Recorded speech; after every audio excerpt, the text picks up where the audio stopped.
Hey there, everybody. It's George from DinosaurGeorge.com. All right. Christian from Lund, Sweden says, Yo, DG. Yo, Christian. Your friend Christian here wishing that you had a great Christmas. Well, thank you, Christian. I did. I hope your Christmas was well, and I hope you and your family have a very safe and happy New Year.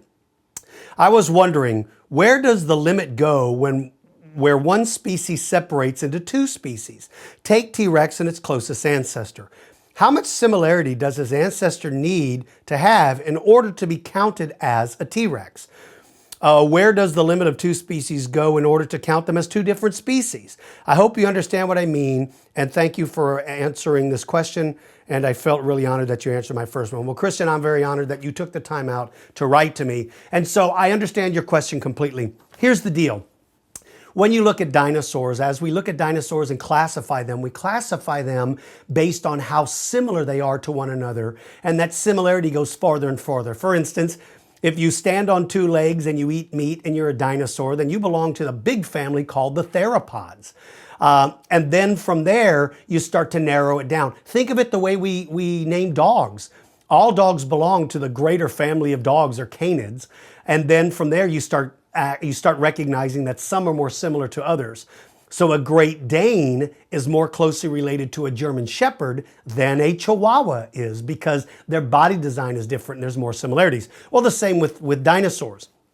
Tyrannosaurus represents a very narrow group of dinosaurs that are very, very similar to each other in that the way their skull is designed and their arms are designed and how many fingers they have, those kind of things. So the closer you are, the more similar. Now, Tyrannosaurus Rex, that's actually two different words. All dinosaurs have a first and last name.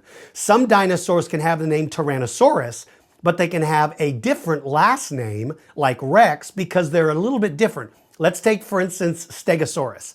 If you ask a paleontologist, tell me about Stegosaurus, some paleontologists will say, well, which Stegosaurus are you talking about?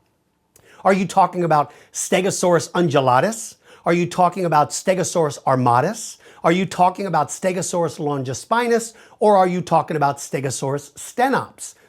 Each of those dinosaurs have the same first name, but they have a different last name because they're different enough to justify that. So Tyrannosaurus Rex is different than Tyrannosaurus bataar because those dinosaurs have the same name. They mean they're very, very similar. But there's enough differences, even though they're slight, to give them two different last names. I guess the best way to answer it, Christian, is we all have first and last names to help us differentiate who we are. So my name is George, my last name is Blassing. Well, there's other people named George, but they may have a different last name because we're not the exact same person. So it's kind of confusing, I understand. And sometimes when you look at pictures, these dinosaurs look exactly the same, but you have to look at their bone structure to determine whether or not whether the dinosaur you're looking at is Tyrannosaurus Rex, Tyrannosaurus bataar, or maybe a new species of Tyrannosaur. All right, Morgen from Montgomery, Texas, were Tyrannosaurus Rex scavengers? Well, Morgan, I'm not sure if you're the same Morgan I used to speak to via email so much. If you are, it's so good to hear from you again. And if you're not, Morgan, it's good to hear from you no matter what. I love Montgomery, Texas. I spoke in schools up there a couple of times, and I really like that area. All right, is Tyrannosaurus Rex a scavenger, or is it a hunter? Well, here's my opinion. Tyrannosaurus Rex is built for combat. He has a head that's reinforced. He has teeth that are curved backwards. He clearly, in my opinion, is a predator way, way more than he is a scavenger. This notion that he would be able to find enough animals that just happen to drop dead in his vicinity makes no sense. And the idea that he would make his living simply by taking food away from other dinosaurs, to me, doesn't make any sense either. Because it still would require you to travel tremendous amounts of distance in order to find those. It makes more sense to me that you find an area where dinosaurs live and you catch them and you kill them. There are hardly any scavengers on planet Earth that solely rely on scavenging. And those that do really either are very small and have a slower metabolism and don't require a lot of meat, or they're animals like vultures that can glide effortlessly for hundreds of miles without using any energy in search of prey. When Tyrannosaurus Rex moved that enormous body, it burned energy no matter how slow he moved. He needed to replenish that energy. So in my opinion, all the evidence to me points that this dinosaur is not a scavenger. This dinosaur is a predator. All right, Travis from Orange, California. To be perfectly honest, I only saw your first episode before typing this up. So I don't know if you've answered this question already, but oh well. Travis, there's nothing wrong with that. I get a lot of duplicate questions. Sometimes I get the exact same question over and over again, and then I can't answer it because it becomes repetitive. But let's see. He said, in your opinion, what modern animals do you think serve as the best analogs for dinosaurs and other prehistoric life, aside from very close relatives to them? Like, for instance, grizzly bears and Arctodus, or white rhinos and woolly rhinos, and so on. Also, I've gathered that the best analogs to ceratopsian is today are wild hogs, and for abelisaurs, it would be big cats. What do you think of these? Well, for ceratopsians and wild hogs, one of the differences is hogs are omnivores. And so that would be a main difference between them.